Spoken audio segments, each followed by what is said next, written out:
Hey,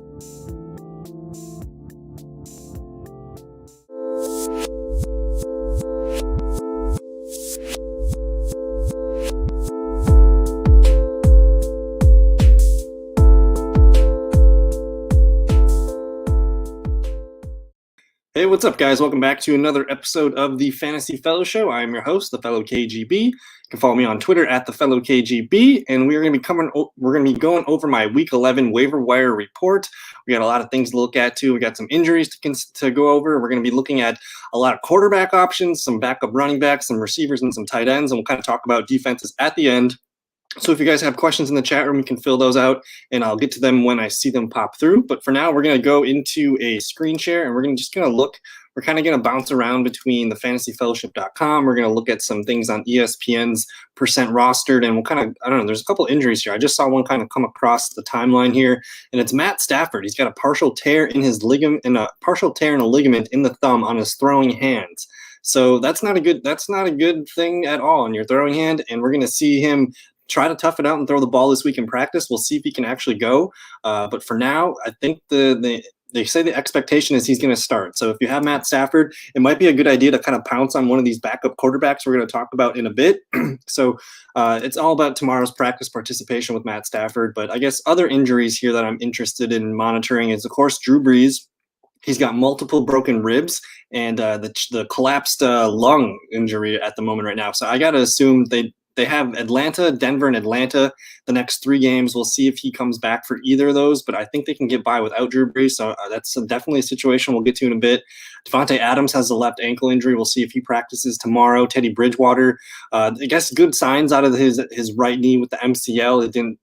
They're not bothered by it. It's kind of day-to-day right now. So I'm expecting Teddy Bridgewater to be able to go on Sunday against Detroit. You got John Brown. He's on bye, but he's got the high ankle sprain. So maybe we like Cole Beasley. Just hold on to him throughout the bye week. Christian McCaffrey's probably not playing. I think they've already ruled him out. I'm not sure. But the right AC sprain, I don't know, man. I think they have one more game next week, and then they're on bye week 13. So we might not see him till the fantasy playoffs, week 14, 15, and 16. Joe Mixon, he's got the right foot injury. We haven't seen him in a few weeks. They even held him out after the bye week. So maybe we see Joe Mixon practice this week. Calvin Ridley, same thing. He's got a little foot sprain going on. He had the bye last weekend. So this week we'll see if he practices tomorrow, Thursday. And then you got Chris Carson. I haven't heard any practice reports on him. So I guess we can pull that up right now. Let's just check out the practice reports for Seattle. I don't know if they've inputted anything here, but we're going to be watching for Chris Carson tomorrow. They don't have anything in. But tomorrow is going to be a huge day for the Seattle running backs. I think they're expecting Carlos Hyde, so he's going to be on the list. And we'll see about Alex Collins and some of the other backup guys there. And then we got some players here who are eligible to return from IR, and they're all going to be expected. I should put that as a week 11. But you got Austin Eckler, Raheem Mostert, Zach Ertz, Alan Lazard, Julian Edelman, Sony Michel, and Paris Campbell. I'm more interested in Eckler, Mostert, Ertz, and Lazard. So if these guys are available, I'm going to say those are probably pretty high priorities, especially if you need a tight end right now. I know Ertz has been kind of terrible this year, but man, tight end is such a crapshoot that, you'll take 6 to 8 points at this point in PPR leagues. So let's get into the quarterbacks here. If you are new to the Fantasy Fellowship, how I do it is I list my quarterback 1 streaming options ranked, and I kind of look at percent rostership on ESPN to see who might be available here. So if I do filter here by percent rostered, I'm kind of looking at some of these, these 90% guys and up, and then you see a drop off here to Matt Ryan, about 89%. So there's a small chance Matt Ryan's hanging around your waiver wire. So that's why I put his name on the list. He's going to be one of the better streaming options going up against New Orleans. We do have Ben Roethlisberger going up against Jacksonville. He just threw 4 touchdowns last week, and he's only about 81% owned. So there's a chance Roethlisberger is on your waiver wire. Drew Brees is probably going to drop pretty low here. He's at 85%. So we're going to talk about Jameis Winston and Taysom Hill in a bit here. But kind of just going back to the quarterbacks here, Carson Wentz has a decent opportunity against Cleveland. He's about 78% owned.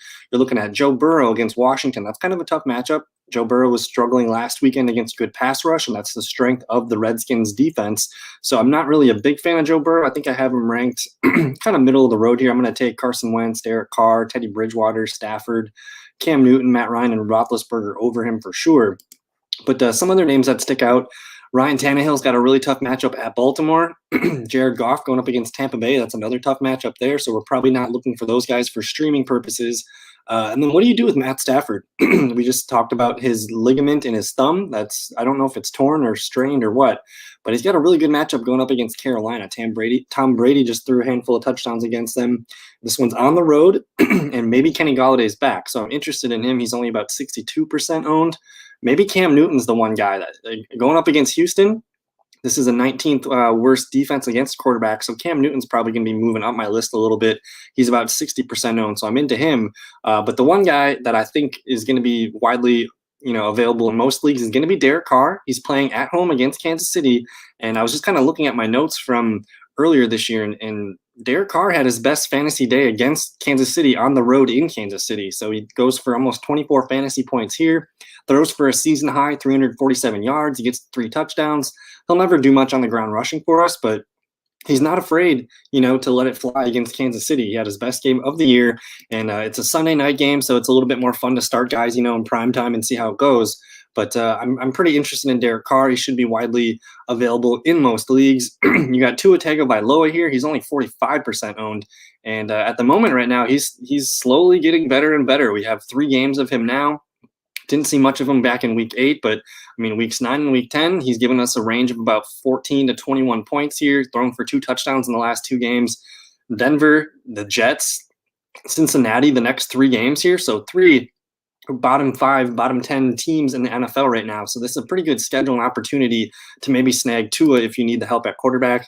But I guess that's pretty much it for the quarterback one streamings. If you guys want to check out the rankings, go ahead, and you guys always ask me questions on if you should add him or start him over that guy. So the other part of the quarterback list here is going to be the super flex options. And the most popular guy in this category is going to be Jameis Winston going up against Atlanta. We know Breeze is going to be out for at least 1 or 2, maybe 3 weeks. So Winston gives you this opportunity to really just plug in a safe, high floor, probably quarterback 2. The only question is, how much do we see Taysom Hill? Sean Payton has not come out and said that Winston is the starter. They're going to wait till the end of the week to do it, which just makes it's just kind of fishy. If they really wanted Winston to go out there and throw the ball 25, 30 times, they would have said, yes, Winston is our starting quarterback. But because they have not done that yet, I'm super curious in Taysom Hill and seeing if they have some kind of split between the quarterbacks. Taysom Hill maybe gets more of what he's been doing. The package is already there for Taysom Hill, so maybe they just expand it. Maybe they give Taysom Hill more practice reps with the ones this week at quarterback. So this is definitely a guy, Taysom Hill here, who's got tight end eligibility in some platforms. So I know ESPN has him listed as a quarterback / tight end. So he's going to be a guy that, if I could get him, in a tight end spot and he's throwing 10 passes a game, I might be really interested in getting a guy like Taysom Hill there. So Jameis Winston, if you're the Drew Brees owner, maybe that makes sense to plug in as your quarterback 2. I still think Andy Dalton's coming back this weekend. He has a really good matchup against Minnesota. There is a little hesitance with Drew Lock right now. He's got a shoulder injury himself, I believe. Or no, he's got a rib injury himself, just like Drew Brees. But it sounds like he's going to try to tough it out. We'll see if he can practice this week. But for the most part, it sounds like Brett Rypien might be the backup plan there. So if you want to add a guy tomorrow morning and just hold on to him and see how the rest of the week goes, Brett Rypien could be your guy. Joe Flacco is going to be starting this weekend in place of Sam Darnold. And there's really good potential that Sam Darnold might just be on the shelf for the rest of the year. We really don't know. What's the purpose of throwing him out there on a team that's trying to go 0-16, trying to get the number 1 pick? Maybe Joe Flacco is the answer for you at quarterback 2. He looked really good against the Patriots back on Monday Night Football the week before the bye. So I'm interested in Flacco. Jake Luton's got a really tough matchup against Pittsburgh. I'm probably not recommending him. And then you just got some guys to monitor here for potential, usage down the road, whether that's PJ Walker. Now that Teddy Bridgewater's got the knee injury, Nick Mullins might be dropped over the bye. Nick Foles, Mitch Trubisky, we really don't know what's going on with the Bears quarterback position. I don't know if we want it for super flex leagues at all, but it's definitely something to keep an eye on. And then I just have a list here of quarterbacks that should be owned. If any of these guys get dropped, go ahead and do it. If you can somehow manage to pick up Drew Brees and stash him for IR in hopes of maybe using him down the line for the fantasy playoffs, I think that's a good idea. So we'll get to the running backs here. I just want to get to this question here from our guy, Fabian Vasquez. So he's asking, traded Jared Cook for Jimmy Graham, good or not? So you sent away Jared Cook and you're getting Jimmy Graham. They're kind of like the same player. Both guys, they're not a high volume play. These guys are both pretty touchdown dependent. And I think in this situation, you did get the guy with more touchdowns. So I'm pretty okay with Jimmy Graham here. These guys, they're both older tight ends. They're both going to catch maybe 2 or 3 balls, throughout a game. They're not going to get a high yardage or high volume or anything.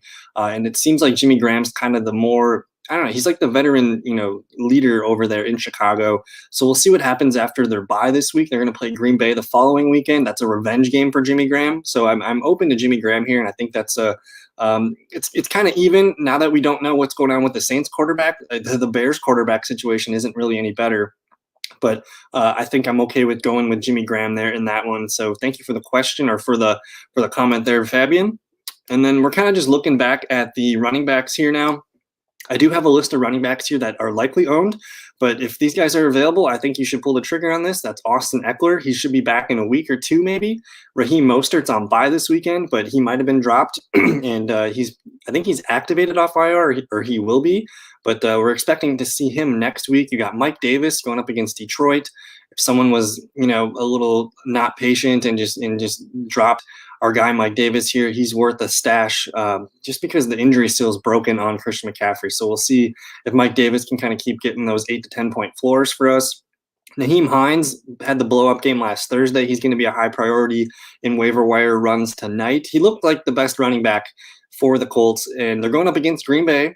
Green Bay has allowed the second most PPR points per game, so it's a really good matchup. They can't really defend, the quick screen games, and I just think Nyheim Hines, the way he looked against Tennessee, I mean, they couldn't really even convert anything with Jonathan Taylor or Jordan Wilkins. So to me, it's clear Nyheim Hines gives their offense the best juice, to be a successful and efficient offense. So I'm a big fan of Nyheim Hines.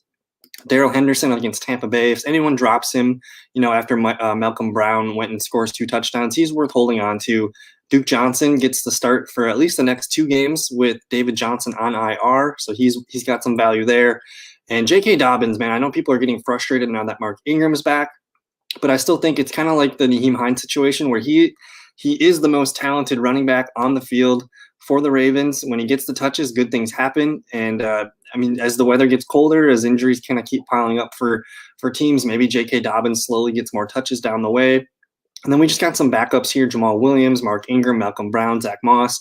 It's handcuff season. As the season gets older here, we're going to want to just make sure we cover all the bases and sometimes it's better to be a week ahead in the waiver wire and just hold on to guys like Jamal Williams, Malcolm Brown, guys that we know can produce if anything happens to the player above them. And maybe they don't have value for us on a week-to-week basis, but if anything happens to Aaron Jones again, or if Darrell Henderson's hamstring or something, or Devin Singletary for Zach Moss, these guys all of a sudden become fringe RB1, RB2. So just keep an eye out in case anyone makes any hasty decisions this week. Yeah, man, you made a good move, Fabian. Or is it Fabian? But you dropped Devonta Freeman and picked up J.D. McKissic. I really hope that's a PPR league because 15 targets last week, 7 catches. That's a pretty nice move. And as you see here, he's the number 1 player on my priority ad list here. I'm curious about his percent rostership across ESPN leagues. Let's just see if we can find him. I don't think he's a very high owned player, but by now he's about 80% owned, so there's a small chance that he's available in your league. But I mean, he's never going to get a lot of touches, in the running game. Actually 8 carries last week, and that's a pretty decent, amount of opportunities. But 7 catches, 9 catches. He's had 6, and 7 before. Starting to show a really nice high floor here. 4 PPR leagues. He's got a really nice schedule the next 2 weeks. You got Cincinnati, you got Dallas. And all of a sudden, with Alex Smith, kind of in the situation now, I don't think we're going to see Dwayne Haskins anytime soon. So this is a really good opportunity for J.D. McKissic to continue going forward with basically an RB2 flex at this point. And then Fabian asks, what should I do with Mark Ingram? He's in my bench. If there's a player that you can get with a little bit more up, like you're never going to feel comfortable starting Mark Ingram. As long as Gus Edwards or J.K. Dobbins are healthy, I don't see you ever, adding a guy like that. And if there's any of these players that might be available, whether that's Jamal Williams, even Zach Moss, there's guys I think that have higher upside and maybe a little bit more clarity to the position. If you can get a guy like Damian Harris, even Salvon Ahmed, who looked good last week, and he might even give Myles Gaskin some trouble when Gaskin returns. But Kalen Ballage, Alex Collins, maybe this week on Thursday night. I don't really value Mark Ingram that highly. It's likely going to take an injury, so at this point he's just kind of a handcuff. But if you can get one of these names here, whether that's Jamal Williams, Duke Johnson. I'm sure these guys are probably all taken in your league, but definitely Damian Harris, Salvon Ahmed, Kalen Balaj. I think I'd be interested in getting these guys who have a little bit more upside at the moment right now. So we talked about McKissick. We like Damian Harris. He's, running for 100 yards, a really good matchup against Houston. Let's just kind of go back to ESPN. I want to filter by projections here, and then I'm going to roll down and I'm just going to look for guys who are going to be higher on this list here. So Duke Johnson, only about 92% owned. Somehow he's available. He could be useful against New England. You got J.D. McKissick here. We just talked about him at about 80%. He's going up against Cincinnati. That's a really good spot for them to keep throwing the ball to the running backs.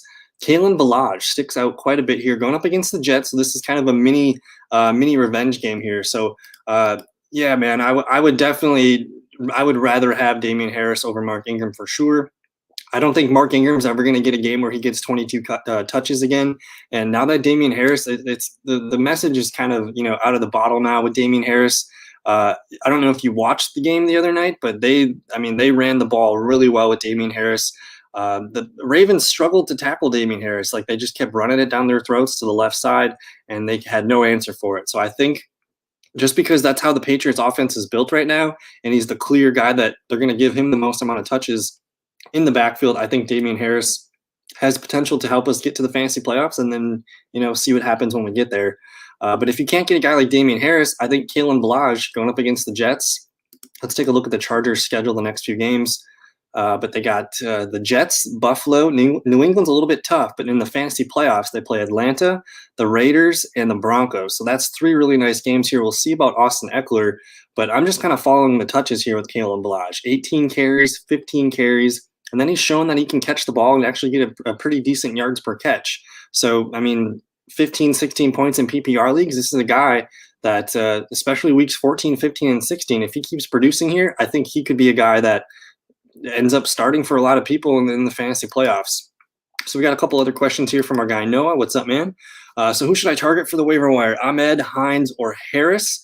Is this a potential, like, where you're looking, like, do you need a starter for just 1 week, or is this a guy that you want to hold on to for the rest of the season?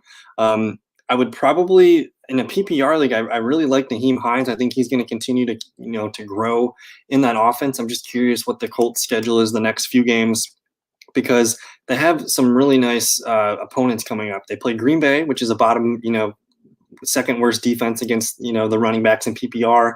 You got Tennessee, which he just put up his career best game against Tennessee. You got Houston, another bottom defense. Houston again, the Raiders, and we'll see about Pittsburgh. But I think Nyheim Hines, I know it's been kind of a frustrating boom-bust season with Nyheim Hines, but his ceiling is probably the higher among all these guys. I like Salvon Ahmed.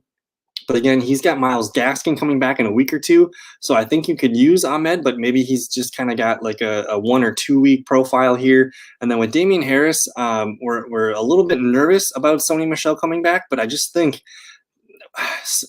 Damian Harris has just looked so good that I don't think they're just going to come back with Sony Michel and just let him take over the role here. You see 22, 14, 16, 10, a lot of carries here. 200-yard games, really nice yards per carries here. I think Damian Harris here has done enough to show that, hey, I'm the alpha running back here. They can throw, he doesn't get catches, but they're going to, continue to throw to Rex Burkhead, James White. But for the most part, I feel pretty confident in thinking that they understand what they got in Damian Harris. He's rolling. He's playing really good football, and he's a guy that's going to continue to rack up touches for one of the best offensive lines and one of the best running teams in football. So I'm a big fan of what Damian Harris has been up to. Let's take a look here at this other one from Noah. So what do you think about James Robinson against the Steelers? So I have a couple James Robinson shares. I'm a little bit nervous about this matchup with the Steelers. So let's just take a look and see what they've been kind of doing the last few games to the running backs. The Baltimore Ravens were able to run the ball pretty efficiently against the Steelers. I'm just curious here in a PPR format here, how many points they've been giving up. So they're still the number 1 team against the running back, under 18 PPR points per game. But if you think about how the Jaguars operate as an offense, everything goes to James Robinson. He gets probably 90% of their fantasy points, for running backs. So if the Steelers are allowing about 18 points, to the running backs, I think James Robinson should be okay to continue hitting double digits. Let's just see here. So last weekend's Giovanni Bernard, 8 carries, 30 yards. catches 4 for 17, so he only gets 8.7. And basically James Robinson, they're going to give him the ball more than 8 times. They're probably going to throw to him somewhere in this 3 or 4 times in the passing game. But you just know that basically all of these rushing stats that you see for Cincinnati, so 8, 7, and 5, that's 20 carries. You can assume that all of these rushing yards can be James Robinson's. So I'm not too nervous about it. He had 2 touchdowns called back last weekend, so he's a good player. It's a tough matchup, but I think I'm going to continue to roll with James Robinson. He's been, pretty stable, been getting double digits, and I just think it's a pretty fruitful situation that he gets all the touches. So I'm a big fan of James Robinson. So yeah, we just kind of talked about Sony Michel. I don't even know if they activated Sony Michel yet. I'm just curious here. Let's just look at him. And even before Michel's injury, he wasn't playing the greatest. He had the one breakout game against the Raiders, but you see 7 for 19 against the Seahawks, 10 for 37 against Miami. He wasn't really wowing us with his fantasy point days, but I'm just curious to see here. So he's not activated yet. I would imagine that maybe tomorrow, Thursday, if they want to bring him back, they'll get him in there. But I think I'm rolling with Damian Harris as long as he's, producing over 5 yards a carry, getting, some of these big workloads. So kind of, I guess, other running backs here that we're hit on. So we love McKissick. We like Damian Harris, Salvan Ahmed, and Kalen Ballage. Both these guys are pretty good for the next week or two, but they both have running backs coming up. So that's why I have them behind here. Alex Collins, I'm curious about Alex Collins if you need someone to pinch start this week, but Chris Carson also looms. Maybe not this weekend, but next weekend he should play. They already said Carlos Hyde's going to play, so he's more of a dark horse, kind of really low end floor here. If you can't get one of these top guys, maybe Alex Collins could be the guy for you. Boston Scott continues to look good. Cam Akers starting to look good. The rest of this list is kind of just guys to hold here as maybe the last player or two on your roster. So I'm open to getting these guys. These are some of the younger running backs, more handcuff kind of situations. So let's move on to the wide receivers. We got one more question, though, here from Fabian. So start Joe Burrow or Russell Wilson? Man, I don't know how you can't bench Russell Wilson. I know he had a rough game last week, but let's just take quick. We already got one game between the Cardinals and the Seahawks here, and I think that game went pretty well for basically both teams. I think that was the Tyler Lockett 53-point game. So let's just see here. Russell Wilson, this was a couple weekends ago. So going up against the Cardinals, the dude throws for 388 yards, 3 touchdowns, almost 30 points here. I think I'm content. Don't sit Russell Wilson, man. Just roll with it. He had a bad game last weekend. I'd be shocked if he has 2 bad games in a row the way he's been playing. So I think that's an easy question for me. Roll with Russell Wilson.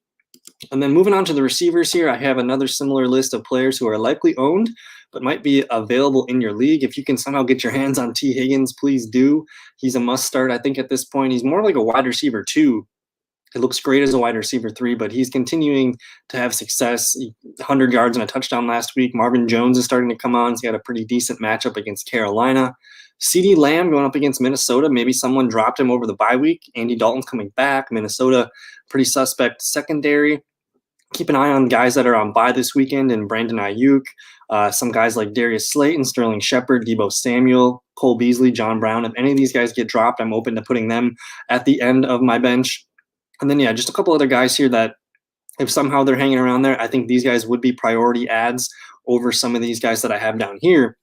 But if you're looking for some of the younger, more hot pickups of the week, I think Michael Pittman Jr., he had the leg compartment syndrome that he made him miss maybe the first 6, 7, 8 games of the year. But last weekend on Thursday Night Football, we saw Michael Pittman basically arrive right before our eyes. He had over 100 yards. He also had a 20-yard carry in that game going up against Green Bay, which is one of the better teams against the wide receiver. But I think Phillip Rivers is going to be really leaning on him as the Colts make their playoff push and as they look, to get into the playoffs here. I think Michael Pittman Jr., his role is just going to continue to grow.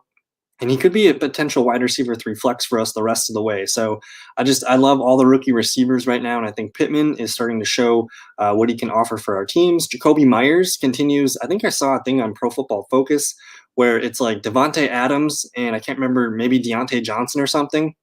But Jacoby Myers is their 3rd ranked receiver on the season right now. So he's playing really good football. He's basically Cam Newton's go-to receiver. He's like the new alpha for New England. I know Julian Edelman's coming back, but I just think Jacoby Myers has looked so good. Cam Newton trusts him. He's going to continue to be a wide receiver 3 flex for us the rest of the way.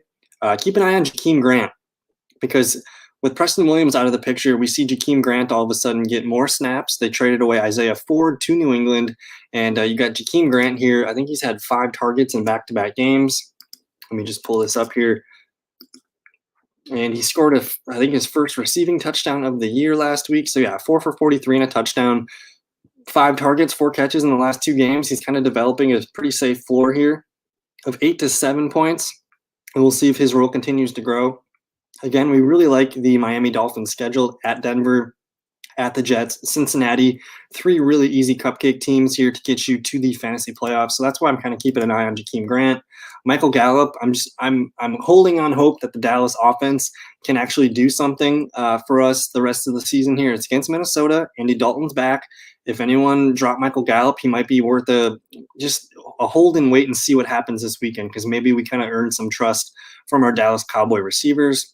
And then just some guys down here, Brashad Perriman, he seemed to have a pretty good connection with Joe Flacco. Marquez Valdez-Scantling is coming on here. Tough matchup against Indianapolis, but teams are going to be focusing on, of course, Adams. They also have to focus on Alan Lazard, who got activated today. So Marquez is going to get some pretty easy one-on-one matchups. Again, with the Jets receivers, Denzel Mims seems to have a pretty good rapport with Joe Flacco. And Josh Reynolds, he was the #1 receiver last weekend for Jared Goff. It's something that I've been kind of noticing even before that. He was, let's just pull up Josh Reynolds' numbers here.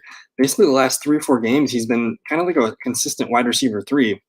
So going all the way back to week 6, 12.5, 15.2, a low game of 8.4, and then a team high 10 targets, 8 for 94 against Seattle.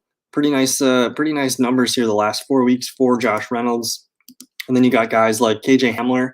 The thing about KJ Hamler is if Brett Ripien is the quarterback, Hamler was able to get most of his reps, throughout training camp with Brett Ripien. So I think there's going to be more of a connection for Hamler and Judy if Brett Ripien is the quarterback. And then Willie Snead, just because he looks like their best receiver. I'm sorry if you have Marquise Brown, but it looks like Willie Snead is kind of developing into the go-to receiver for Lamar Jackson. So we got another question here from our guy Fabian. So will Kenny Golladay play because Diggs has a bye week, so you need Kenny to play, or else you have to pick someone off the waiver? So we're not going to know really until tomorrow on that first practice report. So I think it's going to be probably a good idea to make sure you have someone just in case. I mean, some of the guys here that I like for matchups, let's just kind of look back here at the wide receivers in this list. I just want to see who's some of the lowest owns and who's got the highest projections here. So these guys are all in the 90s. So if you had to just plug in and play a receiver this week for Stephon Diggs, I mean, maybe Mike Williams is out there. He's about 80% owned here. He's got a really good matchup against the Jets. You got Josh Reynolds, who we just talked about. I know it's Tampa Bay, but if you think about the Bucs defense, they're going to have to focus on Robert Woods. They're going to have to focus on Cooper Kupp. So I think that's why Jared Goff has been dealing with Josh Reynolds lately. Again, he's only 6% owned, so he should be available. But the one guy that I think I'm most excited about for the rest of the season is going to be Michael Pittman Jr. He's going up against Green Bay, a little bit of a tough matchup, but he showed some really nice things for us on Thursday Night Football. And then a couple other guys here. These guys are more just kind of lower profiles here. You got KJ Hamler. I've noticed him getting the targets the last couple games here. So he's had 3 straight games of decent numbers, 10 targets, and he's getting 4 to 6. He's starting to get some higher yards per catch here. So maybe Hamler is the worst case scenario there. If you can try to get Michael Pittman or Josh Reynolds, I think those would be the guys that I'm looking forward to the most. Maybe Jalen Reagor going up against Cleveland. He actually led the team in snaps last weekend. He led the team in targets too. So I'm open to some of these rookie receiver options if you need to get someone for Kenny Golladay. Now let's just look at tight ends real quick here. We're going on about 29 minutes in the video, so I'm probably going to hang out another 10, 15 minutes. If you guys got more questions, we're just going to cover the tight ends, and then we'll look at some defenses soon here. So back to Taysom Hill. He's tight end eligible in some platforms, and if you can get a guy here that's going to end up maybe throwing a touchdown, he's going to run for 30, 40 yards in this game. I'm super open to Taysom Hill being a tight end streamer this week. You got Eric Ebron going up against Jacksonville. Ben Roethlisberger is playing great football, so I think if you can get a piece of the Pittsburgh offense, he's a guy to potentially be the ad for you this week. You got Austin Hooper going up against Philadelphia. not a really great game last week, but they didn't. Just because the weather was so bad, you didn't see Baker Mayfield and the Browns offense open it up. They had 200-yard rushers, so I think it's a down week. So if anyone drops Austin Hooper, I'm super open to adding him for the rest of the season. Mike Gesicki going up against Denver. They've always kind of struggled to go against tight ends. Tyler Higbee showed some nice things last weekend. I think he had 9 PPR points, and just the tight end points were so bad last weekend that the number one tight end had 13.1 points. So I think the bar for tight ends is, if you can get a tight end that gets 8 to 10 points at this point, you're pretty happy. So Higbee can be one of those guys for you. And if you remember last year, Higbee was a tight end that probably won a lot of people some fantasy leagues. And if anything happens to Gerald Everett or anything like that, I think Tyler Higbee should be on our rosters. You got Logan Thomas going up against Cincinnati. The Bengals are one of the worst teams against the tight end. I'm just curious. I think Logan Thomas had a top 5 tight end day last week. So he ended up with 10.6 points. He did have a 5.8 the week before, but then he caught 2 touchdowns. So he's got a range here, a decent floor of maybe 6-7 points. He can catch the touchdown. He's getting 4 to 6 targets per game, and he gets Cincinnati, he gets Dallas the next 2 games here. So I think maybe Logan Thomas could be a guy that could be streamed and used the next couple of games here. Dalton Schultz, again, back to the Dallas Cowboys. I'm interested in the Cowboys against Minnesota, and Andy Dalton's back. They're coming off a bye week. Maybe we see a little bit more life from Dallas. They're only a game behind the Eagles for the first place in the NFC East. So maybe we see a little bit of a fight out of the Cowboys here. And then if you need to hold on to some guys over their bye week, Jordan Reed, Jimmy Graham, these guys are both potential tight end ones the rest of the way for you. And then I have the note on George Kittle. Because if George Kittle's dropped and you have an IR spot, I think he's available. You can probably just add him to your IR, see if he comes back before week 15, 16. Maybe there's an outside chance he returns. So I'm open to keeping George Kittle. What's going on, ISO only? Thanks for hanging out tonight, man. And then we're going to finish up with our defenses here. These are just some of the off the top of the head here, some defenses that if you need someone here, this is how I would rank them. You got the Steelers against Jacksonville. Don't really trust Jake Luton, but they're gonna continue to give the ball to James Robinson, so he's gonna be the engine in that one. Miami going up against Denver. We don't know who the quarterback is for Denver. Chargers against Joe Flacco. Tampa Bay on Monday Night Football against Jared Goff. We'll see if they can rattle him. Basically, when Jared Goff gets blitzed and pressured, that's kind of when he has his stinker games. So maybe this is a really good Tampa Bay defense night. Kansas City against Derek Carr. Again, the Rams defense, with the way Jalen Ramsey and that defensive line is playing, maybe the Tampa Bay offense struggles. New England Patriots going against Houston. You got Washington against not Joe Brady, but Joe Burrow. Ravens, Tennessee. Tennessee's offense has been struggling the last few weeks. Philadelphia, they need to keep winning. They have a winnable game against Cleveland. We'll see if they can hold on to it. The Colts and the Packers. Colts defense is playing so good. Packers offense is playing so good, so that one's kind of more of a crapshoot. I guess you should pick the team that you think is going to win. I think that would help you out the most there. And then the Browns versus the Eagles, just because Carson Wentz sometimes has their turnovers there. So we got a question here from our guy. ISO only, do you like Kenyan or Rojo this week at the 2? I made the Zeke trade, by the way, man. I pulled the trigger. Nice to hear, man. So you ended up starting Ronald Jones this last weekend, so I hope that really worked out for you and you got the win. But let's just look here and see what the Cardinals are projected here for Kenyan Drake. He did play against Seattle already. He didn't look the greatest in that game. He ended up getting 14 carries, 34 yards, and only 1 catch for 7 yards here, so 5.1 points. I think this was the game he got hurt at the end. I don't really see a super high ceiling for Kenyan Drake. Let's just take a quick look at Ronald Jones. Now that we've seen Ronald Jones do that, it's going to be really hard to have him sit on our benches. But the Rams defense is no joke. I mean, you could end up seeing a game out of like 6.6 on a Ronald Jones. I'm just curious here. Let's quick take a look and see what some running backs have been doing against the Rams. So you started Kareem and Drake. Oh, man. Yeah, you're gonna want to try to get Ronald Jones in the lineup the rest of the way probably. But let's see here. I'm just curious what the Rams have been allowing the last few weeks. They're one of the better teams against the run. So they allow about 21.2 PPR points to the running backs. And just some of the best players against them so far this year. Alex Collins got 11.7.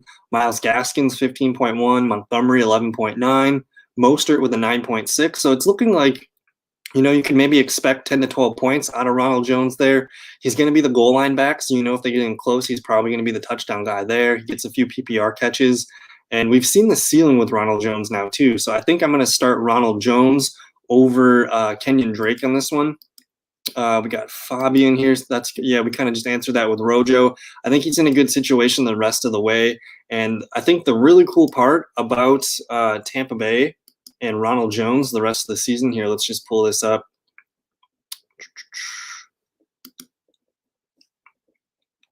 By the way, dudes, we're 10-0 in my best, most important league here. So we're doing some good stuff this year.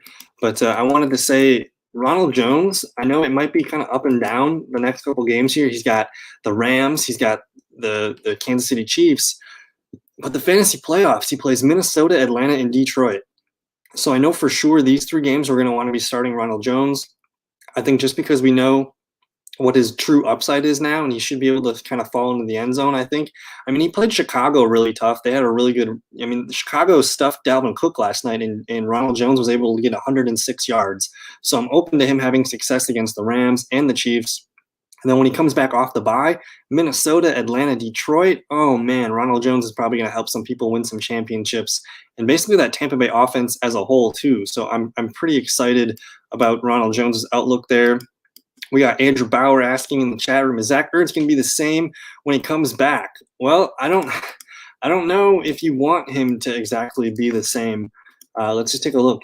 Even before he got hurt, he wasn't exactly a must-start tight end. He was getting 7.3, 1.6, 6.9. I guess he did have his best game against Cincinnati, but when he comes back, he's got a healthy Dallas Goedert now. They got Jalen Reagor, they got Travis Fulgham, Greg Ward, Alshon Jeffrey. They have a healthy cast of receivers now. So I think at this point, you're kind of hoping that Ertz can kind of slide back into this, 4 for 33 floor game here and at least hope for 7 to 10 points. We'll see if he can load up on some touchdowns the rest of the way. So we got another question from Fabian here. Are Zach Moss and Devin Singletary droppable? I think I'm going to prefer to hold on to Zach Moss here. I'm still working on it, but I do have my Week 11 opportunity report here. Let's just go to the homepage. So on the Week 10 opportunity report, I go through and I compile all the stats and all the snap counts. And I basically just look and see, who's getting more run than the other player. So this is, I think, the second or third week in a row that Moss he's got more snaps and more touches than Devin Singletary. So I think if you're going to hold on to one of them, it would be Zach Moss. As the weather gets colder, Buffalo, they're on bye this weekend. So maybe you could probably get rid of at least Singletary for sure. You don't really feel comfortable starting a guy who's going to get four attempts here and only catch 1 ball. So I think Moss, as the weather gets colder, we've seen him be the goal line back and score touchdowns. I think I'd rather hold on to Zach Moss instead of Singletary. And I don't know. I'm super interested in Buffalo because we know we want a part of that offense. Josh Allen scores touchdowns, and they have shown the knack to give Zach Moss some goal line carries. So I'm super interested in Moss. I think it's probably time to let go of Singletary there. So I'm just kind of looking around at some other things here. I'm just curious who the highest projected running back is here that might be available for you guys here. But thanks for all the questions in the chat room. We're getting a lot of good back and forth stuff here. I'm just kind of rolling down the list here for projections. So again, Kalen Ballage, he's one of my favorites, at least for this week and maybe even next week. It's kind of a revenge game for Kalen Ballage, but the Jets, Buffalo, and then New England might be a tough game, but people have been running on the Patriots. And we still don't even know when Austin Eckler's coming back. And just because Ballage is actually looking pretty damn good, he might be able to kind of keep a role for us the rest of the way. So I think this is a guy, he's probably a running back 2 this weekend. He's got a good chance at a goal line touchdown. He gets the carries and some catches now too. So I think Kalen Ballage is one of my favorite pickups. I'm assuming McKissick is owned. I'm assuming Duke Johnson's owned. We're going to keep going down the list here. You got a guy like Nyheim Hines. He's only 50% owned. And we talked about Nyheim Hines a little bit ago, but he just looked like the best running back for the Colts. I know Jonathan Taylor owners and probably Jordan Wilkins owners are a little bit frustrated, but it was clear as day. Nyheim Hines made that offense go. He had a season-high 12 carries, season-high 70 yards. He gets the touchdown, 5 catches, 45 yards, and a touchdown. So at this point, we just want to see some consistency out of the Colts and how they use their running backs. So I'm hoping, the rest of the schedule looks super nice for Colts running backs. So they get Green Bay, Tennessee, Houston, the Raiders, and then Houston again. We'll see about this Pittsburgh game, but that might kind of favor Nyheim Hines. Get him the ball quickly. But at this point, if you're starting Nyheim Hines, you kind of have to hold your breath and hope that it's not, one of these 5, 7, 6 games. So you have to basically just be aware that there's a huge range of outcomes for Nyheim Hines. But when he hits, man, he's 3 games over 20 points. And he scored 2 touchdowns in 3 games so far this year. So when he plays well, he plays very well here. We got another question from our guy Fabian here. Start Jimmy Graham or Hunter Henry after the bye week. It really depends on who the Bears quarterback is. They're going to be going up against Green Bay in week 12. So I'm just curious who Hunter Henry plays in the following weekend here. So he does play Buffalo. I believe Buffalo has allowed a good amount of fantasy points to the tight end spot here.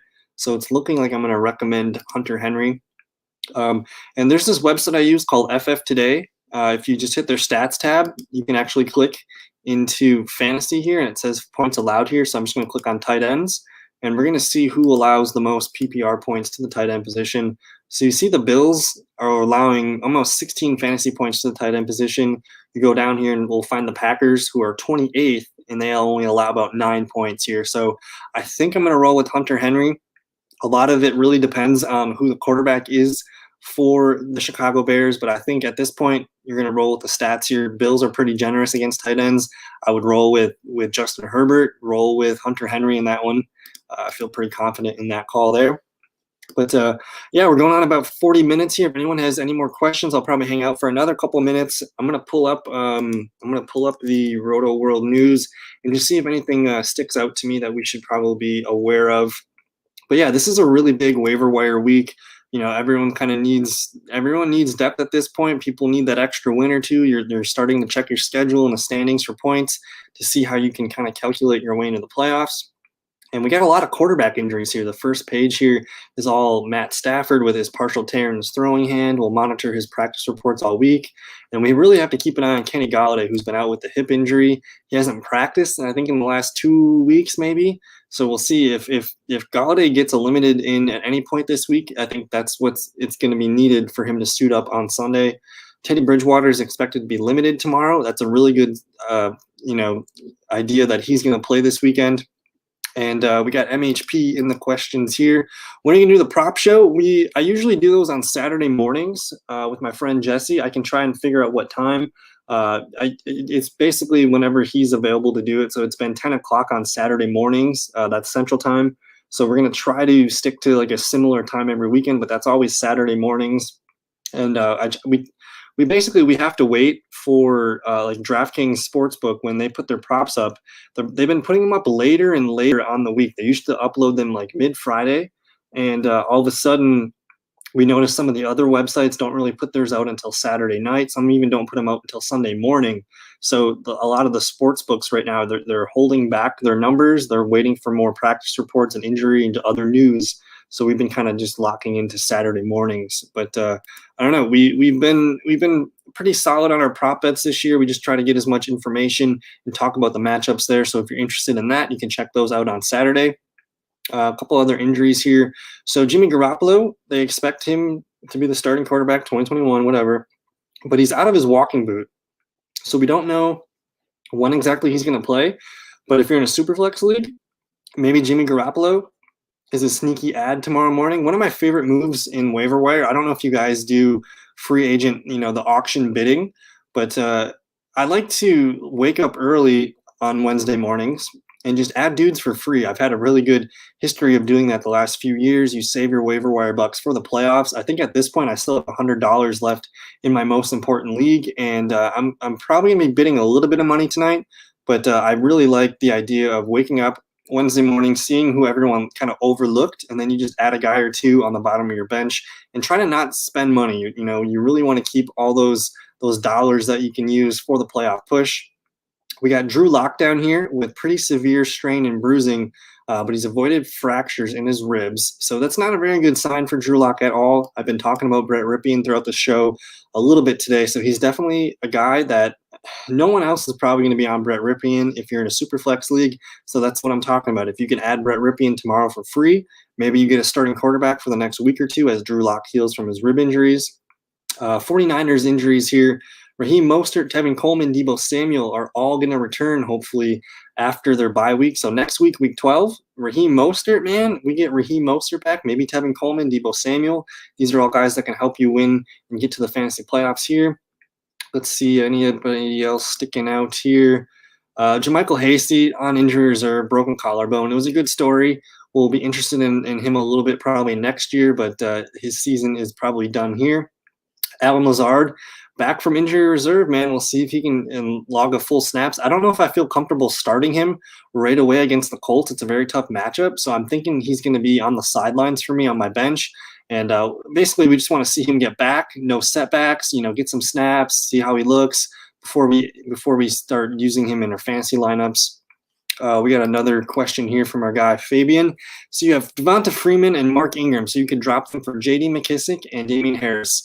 I mean, yeah, man, if you can get both those dudes, that's a really strong move. I don't really know if Devonta Freeman's going to have any use for you the rest of the way. Wayne Gallman's been playing some pretty good football lately. And just the way the Baltimore Ravens have been using their running backs. Let's see if I log the stats here. So this is against the Patriots last weekend. You see J.K. Dobbins, 29 snaps. Mark Ingram, 17. Gus Edwards, 15. So it's a three-way committee at this point. Mark Ingram only got 5 carries, 2 targets. I mean, I really don't know. It's just kind of like a revolving door here. Who knows who the goal line back is going to be week to week? I don't know if we're ever going to feel comfortable starting Ingram. So I'm totally cool with moving on from Freeman and Ingram. And then, yeah, man, if this is a PPR league, I want J.D. McKissic on my team the way he's been playing with Alex Smith. And then Damian Harris, just because he's getting the touches, man. And I guess I'm curious if there's any other running backs here that I think might be available in your league. But Harris and McKissic probably have the best outlook for the rest of the season. If you can add a guy like, Kalen Ballage could be a starter for you for the next 2 weeks if you're just looking short term. Maybe even Salvan Ahmed, but I kind of like Kalen Ballage's schedule a little bit better. And then if you can get anybody, I don't know if Nyheim Hines is available, is J.K. Dobbins or Jamal Williams. These guys are more handcuffs, but they're higher priority handcuffs if injuries happen to Aaron Jones, Mark Ingram, Gus Edwards, kind of things like that. But for the most part, I think if you can get McKissic and Damian Harris, you're feeling pretty good there. Both guys could be starting for you. I don't know who else your running backs are, but I think that's a good situation to be in. And then just some guys here on the lower end totem pole for PPR leagues. The Jets have been saying they want to get the rookie running back, Michael Pirine, involved more. This is more of like emergency break glass desperation play for Michael Pirine. Devontae Booker, I own Josh Jacobs in quite a bit of leagues. So last weekend before the game on Sunday morning, I went and added Devontae Booker just because he's been running hot. He's been getting touchdowns, been getting touches, and it's handcuff season. You want to start to collect these guys. I know some people ended up dropping Tony Pollard in a couple of my leagues. I'm going to be looking at adding him tonight as well. Ezekiel Elliott's been playing fine, but if anything happens to Ezekiel Elliott, it's going to be the Tony Pollard backfield.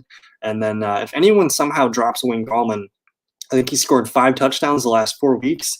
And all of a sudden, the Giants' offense they're playing decent football. So I think Wayne Gallman could be a potential RB2 the rest of the way here. And then with the New Orleans Saints, if Latavius Murray is available, I mean, he's not only a handcuff to Alvin Kamara, but he with the questions at quarterback now, we don't know how the Jameis Winston and the Taysom Hill split is going to be. But I think this is going to be a team that the next 3 weeks at least, they're going to focus heavily on the running game. And Latavius Murray going up against Atlanta, it wouldn't surprise me if he scores a touchdown. They play Denver the next week. Denver, we don't really trust at all for anything. They're not a very good team right now.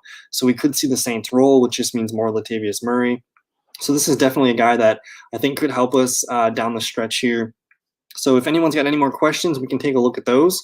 Otherwise, I think I'm going to probably wrap this up. We're going on almost 50 minutes here. I got to get to I don't know. If you guys are still hanging out, I've been talking to some friends. I don't know if you guys play fantasy basketball at all, but we're thinking about doing a fantasy basketball podcast as I think it starts December 22nd. So we're going to be into some fantasy basketball on this channel. We're going to continue to do fantasy football the rest of the way. If you're new to the Fantasy Fellowship, check out thefantasyfellowship.com, subscribe to the YouTube channel. I'm going to be going live tomorrow night. I try to go live at 6 o'clock every evening on Wednesday nights. That's when I do my Thursday night football preview. So we're going to be talking Cardinals and Seahawks. And then that probably goes for 15, 20 minutes. And then I kind of open it up to questions and just looking at some of the other things that interest me. Thursday night, I'll be going over my start sits for the rest of the week. And then Friday, I'll do the same thing too. So trying to get consistent, doing shows, 6 o'clock the rest of the week. Looks like we got one more question from our guy Fabian here. So start Hines this week? I think so, man. If you look here, the Green Bay Packers, so we're looking at fantasy points allowed to the running backs. Green Bay is the second worst team, allowing almost 31.5 points per game here. They've allowed 54 catches this year, 481 yards, and they've allowed a pretty high total of 4 touchdowns to receiving backs. So not only are they allowing a lot of rushing touchdowns, but 4 receiving touchdowns. You're basically just falling into the numbers here. It's a pretty good matchup for running backs. They're one of they allow some of the most pass receptions to running backs. They allow a ton of yards to the running backs, and that kind of just fits Nyheim Hines to a T. They're going to try to target him near the red zone. They're going to give him a handful of carries, but all it takes is one play for Nyheim Hines to make our week. So I think I'm probably going to be ranking Nyheim Hines as a running back too in a lot of my start sit charts this weekend. So I don't know if you guys, man, no problem. Thanks for hanging out. If you guys have any more questions, feel free to reach out on the YouTube channel in the comments. Follow me on Twitter at @thefellow_KGB. We do have a Facebook, Instagram, all that stuff that you need to hit me with on the questions. But I think that's going to do it for tonight's show. Again, I'll be back at 6 o'clock tomorrow. We'll talk about the Thursday night football game, answer any questions you guys got. We'll look at some of your waiver wire ads probably. And I don't know. But yeah, it's week 11. It's a lot of fun right now. Dudes, I got I don't know, like my most important league. It's never happened before, but I'm 10-0 right now. This is a serious league. It's $100 buy-in, and we're just playing some good football right now. We had a really good draft. Not this one. That league sucks. But this Dirty Randy team, we're 10-0 dudes. We got a really good season going here. I've never seen someone do an undefeated season, so I'm working on it just so we can kind of, I don't know. I've never seen one, so I'm super interested and hope it can happen. But I don't know. Thanks for hanging out tonight. We'll see you guys in another video. Take care. Peace.